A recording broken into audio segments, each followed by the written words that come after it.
সমঝোতা স্মারক সই হয়েছে। প্রধানমন্ত্রীর কার্যালয়ে সরকার প্রধান শেখ হাসিনা এবং কাতারের আমির Sheikh Tamim bin Hamad Al থানির উপস্থিতিতে এসব চুক্তি ও সমঝোতা সই হয়, যার মধ্যে আছে দ্বৈত কর ও কর ফাঁকি পরিহার, আইনি বিষয়ে সহযোগিতা, সমুদ্র পরিবহন, পারস্পরিক বিনিয়োগ উন্নয়ন ও সুরক্ষা এবং একটি যৌথ ব্যবসায়িক পরিষদ প্রতিষ্ঠা। এছাড়া শ্রমশক্তি, বন্দর ব্যবস্থাপনা, উচ্চশিক্ষা ও বৈজ্ঞানিক গবেষণা এবং কূটনৈতিক প্রশিক্ষণে সহযোগিতা সহ 5টি বিষয়ে সমঝোতা স্মারক সই হয়। পরে মিরপুরের কালশি থেকে ইসিবি চত্বর পর্যন্ত সড়ক এবং একটি পার্ক কাতারের আমির Sheikh Tamim bin Hamad Al থানির নামে নামকরণ করা হয়। এর আগে প্রধানমন্ত্রীর কার্যালয়ে দ্বিপাক্ষিক বৈঠক করেন দুই নেতা। ওয়ালটন ফ্রিজ কিনে অনেকের মতো আপনিও হয়ে যেতে পারেন মিলেনিয়াল। চিহ্নিত একটি গোষ্ঠী গণতন্ত্র নস্যাতের ষড়যন্ত্র করছে। তাদের প্রতিরোধে ঐক্যবদ্ধ হওয়ার আহ্বান জানিয়েছেন আওয়ামী লীগ সাধারণ সম্পাদক ওবায়দুল কাদের। বঙ্গবন্ধু অ্যাভিনিউয়ে মহানগর আওয়ামী লীগের যৌথ সভা শেষে তিনি এ আহ্বান জানান। গণতন্ত্র বিরোধী, সাম্প্রদায়িক, জঙ্গিবাদী যে অপশক্তি আজকে আমাদের স্বাধীনতার, গণতন্ত্রের ভিত্তিমূলে আঘাত করতে চাইছে, তাদেরকে আমাদের প্রতিরোধ করতে হবে। দ্বাদশ জাতীয় সংসদ নির্বাচন বর্জনের সিদ্ধান্ত সঠিক ছিল বলে দাবি করেছেন বিএনপি মহাসচিব মির্জা ফখরুল ইসলাম আলমগীর। চ্যানেল 24-কে দেয়া সাক্ষাৎকারে এই দাবি করেন তিনি। জানান, দাবি আদায় না হওয়া পর্যন্ত চালিয়ে যাবেন আন্দোলন। শীর্ষ নেতৃত্ব নিয়ে দলের সমস্যা নেই বলেও দাবি মির্জা ফখরুলের। শাহনাজ বাবলুর রিপোর্ট। ছবি তুলেছেন জাহাঙ্গীর আলম রতন এবং মমিনুল হক আফান। সেইটা আর হবে না। 2014 সাল এই দেশে নির্বাচন হবে সকল দলের অংশগ্রহণে। দলীয় সরকারের অধীনে নির্বাচন সুষ্ঠু হবে না এই যুক্তিতে 2014 সালে ভোট বর্জন করলেও সেই দলীয় সরকারের আওতায় 2018 সালে নির্বাচনে অংশ নেয় বিএনপি। পরে 2018 সালের অভিজ্ঞতা মাথায় রেখে ফের নির্বাচন বর্জনের পথে হাঁটে 2024 সালে। কিন্তু বিএনপির এই নির্বাচন বর্জন কতটা যৌক্তিক তা নিয়ে আছে নানা আলোচনা সমালোচনা। তবে চ্যানেল 24-কে দেয়া একান্ত সাক্ষাৎকারে বিএনপি মহাসচিব মির্জা ফখরুল ইসলাম আলমগীর বললেন, দলটির নির্বাচন বর্জনের সিদ্ধান্ত সঠিক ছিল, কারণ সুষ্ঠু নির্বাচনের ন্যূনতম পরিবেশও ছিল না। আমরা নির্বাচনে যাইনি, তো অনেক রকম সমালোচনা করছেন। নির্বাচনে যাব কিভাবে? আমরা তো দেখছি যে আস্তে আস্তে নির্বাচন কমিশনকে তারা দলীয়করণ করে ফেলেছে, বিচার বিভাগকে দলীয়করণ করে ফেলেছে, গোটা রাষ্ট্রযন্ত্রকে ব্যবহার করছে ক্ষমতা যাওয়ার জন্য। সেই অবস্থায় এটাকে বর্জন করা ছাড়া আর তো কোনো উপায় ছিল না। তো আমি নির্দলীয় সরকারের অধীনে সুষ্ঠু নির্বাচনের দাবিতে যে আন্দোলন বিএনপি করে আসছিল তাও ব্যর্থ হয়েছে। এই অবস্থায় বিএনপির সামনে করণীয় কি? এমন প্রশ্নের জবাবে তিনি বলেন, বিএনপি একটি গণতান্ত্রিক দল, তাই গণতন্ত্র পুনরুদ্ধারের এই আন্দোলন গণতান্ত্রিক পন্থাতেই চালিয়ে যাবে। সরকার পক্ষ এটা করে যে বিএনপি ভুল করছে। আসলে এই পরিস্থিতি বিএনপি আর কি করতে পারত? বিএনপি একটা liberal Democratic political party, liberal political Democratic party হিসেবে বিএনপি সবই চেষ্টা করেছে। আন্দোলনে ব্যর্থতার পেছনে বিএনপির শীর্ষ নেতৃত্বের ভূমিকা নিয়েও আছে সমালোচনা, তবে তা মানতে নারাজ মির্জা ফখরুল ইসলাম আলমগীর। সাধারণ সাংগঠনিক দক্ষতা তার অসাধারণ, এটা আমি মাঝে মাঝে নিজেই বিস্মিত হই। তিনি অতি অল্প সময়ের মধ্যে গোটা বাংলাদেশের বিএনপিকে তিনি অর্গানাইজ করে ফেলেছেন না ভবিতব্য। প্রায় 1.5 যুগ ক্ষমতার বাইরে থাকলেও বিএনপির প্রতি জনগণের ভালোবাসা আরো বেড়েছে বলেও দাবি করেন তিনি। বিএনপি রাজনীতি কখনো হুমকির সম্মুখীন হবে না। বিএনপির রাজনীতি হচ্ছে এই দেশের জনগণের রাজনীতি। এই দেশের মানুষ একটা স্বাধীন সত্তা নিয়ে, স্বকীয়তা নিয়ে আপনার বাস করতে চায়। কতবার বিএনপি ধ্বংস করার চেষ্টা হয়েছে, ধ্বংস করে ফেলা হয়েছে, ভেঙে ফেলা হয়েছে, নেত্রীকে অ্যারেস্ট করা হয়েছে, চেয়ারম্যান সাহেবকে মেরে ফেলা হয়েছে, বিএনপি তো ভাঙেনি। এই রাজনীতিবিদের পরামর্শ, দেশের সুন্দর ভবিষ্যতের জন্য মেধাবী তরুণদের রাজনীতিতে আসা উচিত। শতকরা 90 জন লোক বিএনপির রাজনীতির সঙ্গে একমত। শাহনেওয়াজ বাবলু, চ্যানেল 24, ঢাকা। কনকায় দীর্ঘদিন পর্যন্ত খাবার থাকে গার্ডেন ফ্রেশ। ভালো থাকুন আপনিও। Concha fridge. চলতি মাস জুড়েই থাকবে তাপপ্রবাহ, শিগগিরই সম্ভাবনা নেই গরমের তীব্রতা কমার। এই তথ্য জানিয়েছে আবহাওয়া অধিদপ্তর। তারা জানায়, রাজশাহী, পাবনা, খুলনা, বাগেরহাট, যশোর, চুয়াডাঙ্গা ও কুষ্টিয়ার উপর দিয়ে বয়ে যাচ্ছে তীব্র তাপপ্রবাহ। এছাড়া ময়মনসিংহ, ঢাকা, রংপুর, বরিশাল ও রাজশাহী বিভাগের উপর দিয়ে মৃদু থেকে মাঝারি তাপপ্রবাহ বয়ে যাচ্ছে। 24 ঘন্টায় উল্লেখযোগ্য পরিবর্তনের সম্ভাবনা নেই তাপমাত্রার। আজ দেশের সর্বোচ্চ তাপমাত্রা খুলনা, যশোর ও চুয়াডাঙ্গায় 40.6 ডিগ্রি সেলসিয়াস।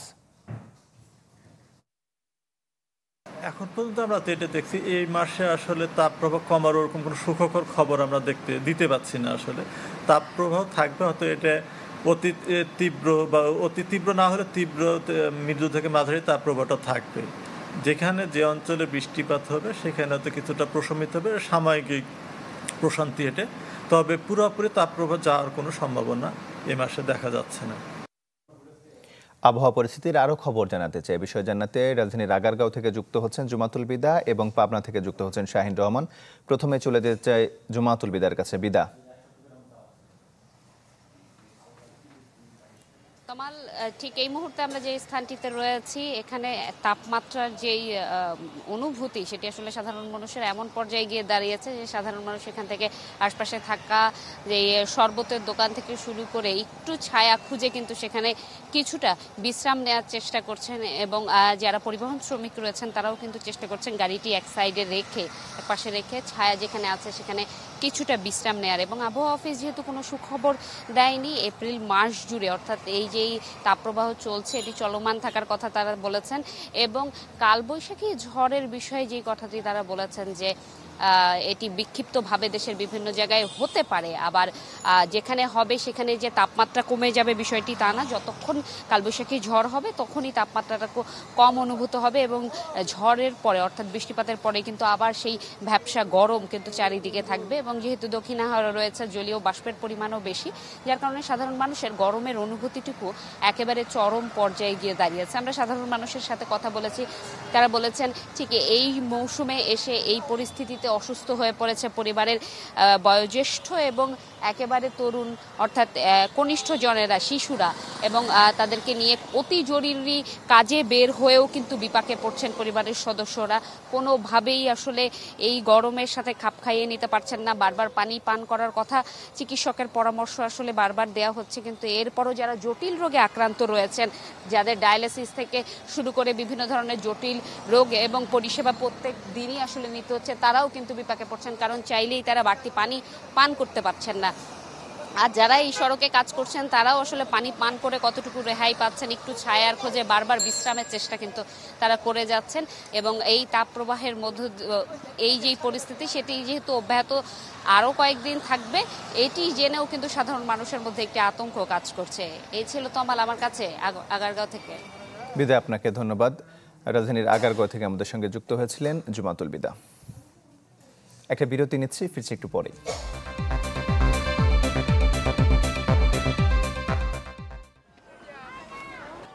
বিশ্বের সবচেয়ে সুখী দেশের তকমাটা এবারও গেছে ফিনল্যান্ডের ঝুলিতে। এ নিয়ে টানা সপ্তমবারের মতো শীর্ষস্থান ধরে রাখল ইউরোপীয় দেশটি।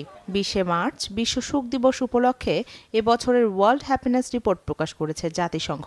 জিডিপি, মাথাপিছু আয়, স্বাভাবিক আয়ের প্রত্যাশা, স্বাধীনতা, উদারতা, দুর্নীতি ও সামাজিক সহযোগিতা সহ বেশ কিছু মানদণ্ডে তৈরি হয় এই প্রতিবেদন। এবার 143টি দেশের মধ্যে ফিনল্যান্ডের পরই অবস্থান ডেনমার্কের, তৃতীয় আইসল্যান্ড, চতুর্থ সুইডেন ও পঞ্চম অবস্থানে আছে ইসরায়েল। 2012 সালে প্রতিবেদন প্রকাশ শুরুর পর থেকে এবারই প্রথম শীর্ষ 20 দেশের তালিকা থেকে ছিটকে পড়েছে যুক্তরাষ্ট্র। দেশটির অবস্থান 23তম। গেলবারের চেয়ে 11 ধাপ পিছিয়ে এবার বাংলাদেশের অবস্থান 129। এছাড়া পাশের দেশ ভারত রয়েছে 126-এ, পাকিস্তান আছে 108 নম্বরে। তালিকার তলানিতে আছে যুদ্ধবিধ্বস্ত দেশ আফগানিস্তান।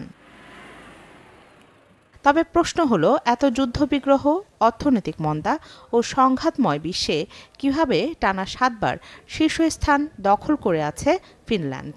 এর পেছনে রয়েছে বেশ কিছু কারণ। ফিনল্যান্ডে ধনী দরিদ্রের তারতম্য অন্য যে কোনো দেশের চেয়ে কম। দেশের নাগরিকদের রয়েছে সিদ্ধান্ত নেওয়া ও মত প্রকাশের স্বাধীনতা।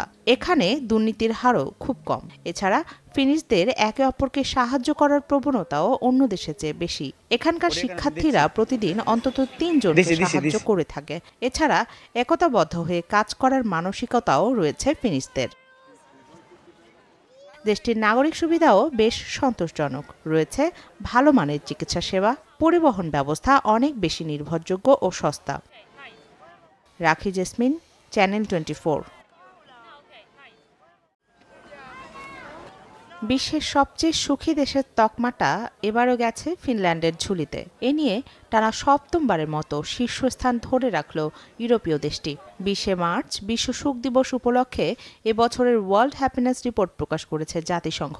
জিডিপি, মাথাপিছু আয়, স্বাভাবিক আয়ের প্রত্যাশা, স্বাধীনতা, উদারতা, দুর্নীতি ও সামাজিক সহযোগিতা সহ বেশ কিছু মানদণ্ডে তৈরি হয় এই প্রতিবেদন। এবার 143টি দেশের মধ্যে ফিনল্যান্ডের পরই অবস্থান ডেনমার্কের, তৃতীয় আইসল্যান্ড, চতুর্থ সুইডেন ও পঞ্চম অবস্থানে আছে ইসরায়েল। 2012 সালে প্রতিবেদন প্রকাশ শুরুর পর থেকে এবারই প্রথম শীর্ষ 20 দেশের তালিকা থেকে ছিটকে পড়েছে যুক্তরাষ্ট্র। দেশটির অবস্থান 23তম। গেলবারের চেয়ে 11 ধাপ পিছিয়ে এবার বাংলাদেশের অবস্থান 129। এছাড়া পাশের দেশ ভারত রয়েছে 126-এ, পাকিস্তান আছে 108 নম্বরে। তালিকার তলানিতে আছে যুদ্ধবিধ্বস্ত দেশ আফগানিস্তান। তবে প্রশ্ন হলো, এত যুদ্ধবিগ্রহ, অর্থনৈতিক মন্দা ও সংঘাতময় বিশ্বে কিভাবে টানা 7 বার শীর্ষস্থান দখল করে আছে ফিনল্যান্ড? এর পেছনে রয়েছে বেশ কিছু কারণ। ফিনল্যান্ডে ধনী দরিদ্রের তারতম্য অন্য যে কোনো দেশের চেয়ে কম। দেশের নাগরিকদের রয়েছে সিদ্ধান্ত নেওয়া ও মত প্রকাশের স্বাধীনতা। এখানে দুর্নীতির হারও খুব কম। এছাড়া ফিনিশদের একে অপরকে সাহায্য করার প্রবণতাও অন্য দেশের চেয়ে বেশি। এখানকার শিক্ষার্থীরা প্রতিদিন অন্তত 3 জনকে সাহায্য করে থাকে। এছাড়া একতাবদ্ধ হয়ে কাজ করার মানসিকতাও রয়েছে ফিনিশদের। দেশটির নাগরিক সুবিধাও বেশ সন্তোষজনক। রয়েছে ভালো মানের চিকিৎসা সেবা, পরিবহন ব্যবস্থা অনেক বেশি নির্ভরযোগ্য ও সস্তা। রাখি জেসমিন, চ্যানেল 24। বিশ্বের সবচেয়ে সুখী দেশের তকমাটা এবারও গেছে ফিনল্যান্ডের ঝুলিতে। এ নিয়ে টানা সপ্তমবারের মতো শীর্ষস্থান ধরে রাখল ইউরোপীয় দেশটি। 20 মার্চ বিশ্ব সুখ দিবস উপলক্ষে এবছরের ওয়ার্ল্ড হ্যাপিনেস রিপোর্ট প্রকাশ করেছে জাতিসংঘ। জিডিপি, মাথাপিছু আয়, স্বাভাবিক আয়ের প্রত্যাশা, স্বাধীনতা, উদারতা, দুর্নীতি ও সামাজিক সহযোগিতা সহ বেশ কিছু মানদণ্ডে তৈরি হয় এই প্রতিবেদন। এবার 143টি দেশের মধ্যে ফিনল্যান্ডের পরই অবস্থান ডেনমার্কের, তৃতীয় আইসল্যান্ড, চতুর্থ সুইডেন ও পঞ্চম অবস্থানে আছে ইসরায়েল। 2012 সালে প্রতিবেদন প্রকাশ শুরুর পর থেকে এবারই প্রথম শীর্ষ 20 দেশের তালিকা থেকে ছিটকে পড়েছে যুক্তরাষ্ট্র। দেশটির অবস্থান 23তম। গেলবারের চেয়ে 11 ধাপ পিছিয়ে এবার বাংলাদেশের অবস্থান 129। এছাড়া পাশের দেশ ভারত রয়েছে 126-এ, পাকিস্তান আছে 108 নম্বরে। তালিকার তলানিতে আছে যুদ্ধবিধ্বস্ত দেশ আফগানিস্তান। তবে প্রশ্ন হলো, এত যুদ্ধবিগ্রহ, অর্থনৈতিক মন্দা ও সংঘাতময় বিশ্বে কিভাবে টানা 7 বার শীর্ষস্থান দখল করে আছে ফিনল্যান্ড? এর পেছনে রয়েছে বেশ কিছু কারণ। ফিনল্যান্ডে ধনী দরিদ্রের তারতম্য অন্য যে কোনো দেশের চেয়ে কম। দেশের নাগরিকদের রয়েছে সিদ্ধান্ত নেওয়া ও মত প্রকাশের স্বাধীনতা। এখানে দুর্নীতির হারও খুব কম। এছাড়া ফিনিশদের একে অপরকে সাহায্য করার প্রবণতাও অন্য দেশের চেয়ে বেশি। এখানকার শিক্ষার্থীরা প্রতিদিন অন্তত 3 জনকে সাহায্য করে থাকে। এছাড়া একতাবদ্ধ হয়ে কাজ করার মানসিকতাও রয়েছে ফিনিশদের। দেশটির নাগরিক সুবিধাও বেশ সন্তোষজনক। রয়েছে ভালো মানের চিকিৎসা সেবা, পরিবহন ব্যবস্থা অনেক বেশি নির্ভরযোগ্য ও সস্তা। রাখি জেসমিন, চ্যানেল 24। বিশ্বের সবচেয়ে সুখী দেশের তকমাটা এবারও গেছে ফিনল্যান্ডের ঝুলিতে। এ নিয়ে টানা সপ্তমবারের মতো শীর্ষস্থান। দেশের অন্যান্য অঞ্চলের মতো জামালপুরেও কিন্তু বেলা বাড়ার সাথে সাথে বাড়তে থাকে গরমের অসহনীয় তীব্রতা। এতে কিন্তু বিপর্যস্ত হয়ে পড়েছে জনজীবন। প্রচণ্ড রোদ আর তাপদাহের কারণে বেশি বিপাকে পড়েছে দিন মজুরা খেটে খাওয়া মানুষ। তবে প্রচণ্ড তাপদাহের কারণে কিন্তু জামালপুরের বিভিন্ন হাসপাতালে কিন্তু রোগবালাই এবং হাসপাতালে তৈরি হচ্ছে রোগীর বাড়তি চাপ। অতিরিক্ত গরম এবং তাপদাহের কারণে জামালপুরের সবকটি হাসপাতালেতে কিন্তু বাড়ছে ডায়রিয়া, সর্দি, জ্বর, কাশি এবং বিভিন্ন রোগে আক্রান্ত রোগীর সংখ্যা। আর অতিরিক্ত এই রোগীর চাপে কিন্তু জায়গা না পেয়ে অনেকেই বারান্দায় বা হাসপাতালের বাইরের অংশও কিন্তু তারা আশ্রয় নিচ্ছে মেঝেতে। আমি এখন আছি জামালপুর জেলা হাসপাতালের সামনে। একটু আগে আমরা হাসপাতালের ঘুরে দেখেছি যে গত কয়েকদিনের যে প্রচণ্ড গরম এবং তাপদাহের কারণে ডায়রিয়া, পেটের পীড়া, ঠান্ডা, জ্বর, কাশি, নিউমোনিয়া, শ্বাসকষ্ট এবং পানি শূন্যতা এবং হিট স্ট্রোক রোগীর সংখ্যা কিন্তু ব্যাপক হারে বেড়েছে। তবে বেশি ঝুঁকিতে রয়েছেন এই ভর্তিকৃত বয়স্ক এবং শিশু রোগীরা আর কি। জামালপুর জেলা হাসপাতালের যে সহকারী পরিচালক ডাক্তার মাহফুজুর রহমান যেমনটি জানিয়েছেন যে হাসপাতালের যে ধারণ ক্ষমতা আছে তার চেয়ে 3 গুণ বেশি কিন্তু বর্তমানে এই জেলা হাসপাতালে রোগী ভর্তি রয়েছেন। আর অতিরিক্ত এই রোগীদের চাপে বাড়তি চাপ কিন্তু সামলাতে হচ্ছে চিকিৎসকদের। এতে কিন্তু চিকিৎসকরা হিমশিম খেতে হচ্ছে তাদেরকে। প্রয়োজনীয় ফ্যান না থাকা এই হাসপাতালের রোগীরা যেমনটি অভিযোগ করেছেন যে হাসপাতালে প্রয়োজনীয় ফ্যান না থাকা কিন্তু এই প্রচণ্ড গরমে কিন্তু রোগীরা হাসপাতালেও টিকতে পারছেন না। আর আবহাওয়া অধিদপ্তর যেমনটি বলেছেন যে গত এক সপ্তাহে এই জেলায় 33 থেকে 40 ডিগ্রি সেলসিয়াসের মধ্যে তাপমাত্রা ওঠানামা করেছে। আজকে এই বেলা 11:30টায় 34 ডিগ্রি সেলসিয়াস কিন্তু রয়েছে। এই গরমের তাপমাত্রা কিন্তু আরও ঘন্টা পেরিয়ে হলে কিন্তু আরও বাড়তে পারে। তমাল, মিন্টু আপনাকে ধন্যবাদ। জামালপুর থেকে আমাদের সঙ্গে যুক্ত হয়েছিলেন আনোয়ার হোসেন মিন্টু। জানাবো অন্যান্য খবর। সংযুক্ত আরব আমিরাতের হামরিয়া বন্দরে পণ্য খালাস শুরু করেছে সোমালিয়া জলদস্যুদের হাত থেকে মুক্ত হওয়া জাহাজ এমভি আবদুল্লাহ। ফুল দিয়ে বরণ করে নেওয়া হয়েছে 23 নাবিককে। পণ্য খালাস শেষে সপ্তাহখানেক পর দেশে ফিরবেন তারা। আরব আমিরাত থেকে ইশতিয়াক আসিফের পাঠানো তথ্য ছবিতে ডেস্ক রিপোর্ট।